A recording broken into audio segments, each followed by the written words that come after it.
Is that recording? And now to the charity bins turned waste bins. Donations of perfectly good clothing are not finding their way to the needy. Instead, they're being dumped. Laura Sparks reports on whether the good intentions of the donors are being wasted on some charities. They are saying to me that these clothes are dirty, that can't be sold, or they're smelly, or they're putrid. They are not. Garments that really should be sold in our shop. It just seems like an absolute waste for perfectly good clothes to be going in the rubbish dump. So you've gone through the family wardrobe, you've bagged up some clothes that they've outgrown or they don't wear anymore. You put them in the car, take them off to your local charity, thinking that they're going to go to someone in need. Well, think again. Tonight we reveal where good quality clothes donated to charity sometimes end up. This is the product. Perfectly good, fine, clean, laundered clothes. This would clothe a whole family. Absolutely. Wouldn't it? They're supposed to be offering help to the needy, the homeless. Yet, day after day, instead of selling or at least giving clothes away, a Vinnie store in an upmarket Sydney suburb simply throws the clothes out.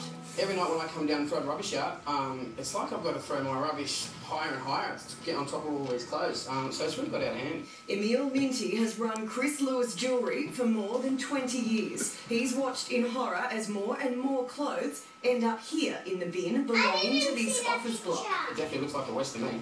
And like I said, it's accelerated in the last 3 months. I don't know why.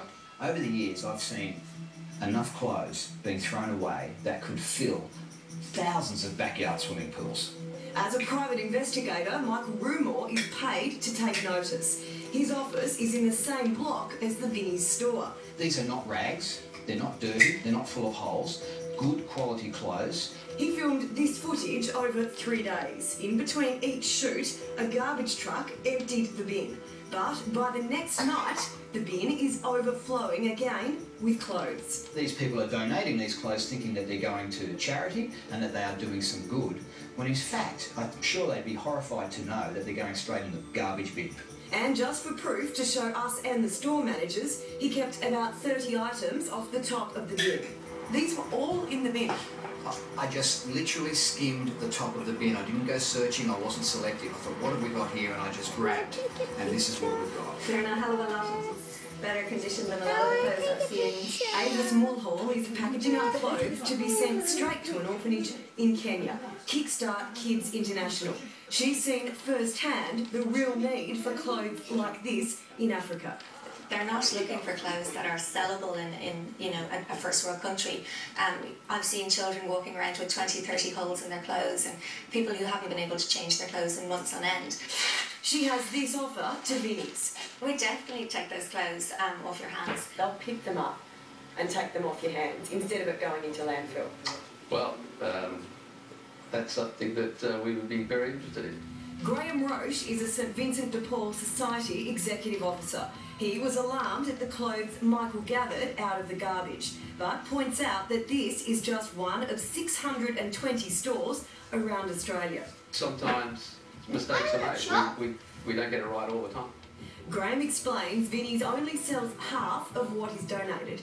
In Sydney alone, 50,000 kilograms of clothes are donated each week. Graham, what do you do with these clothes that you can't sell? Where do they go? Well, in the majority of cases, we would be throwing them out. But he was quick to show me the types of clothes they do throw out. Some you could understand, but others, well, it was difficult to see anything wrong with them. Oh, there's the mark. There, yes, that tiny dot.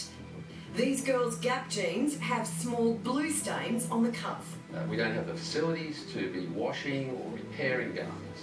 That's a cost that we cannot incur. We're a charity. Avis gives this warning to Vinnie's. People want to make a difference, and if they feel that the contributions they're making aren't making a difference, they'll stop using those stores, and that will jeopardise their business.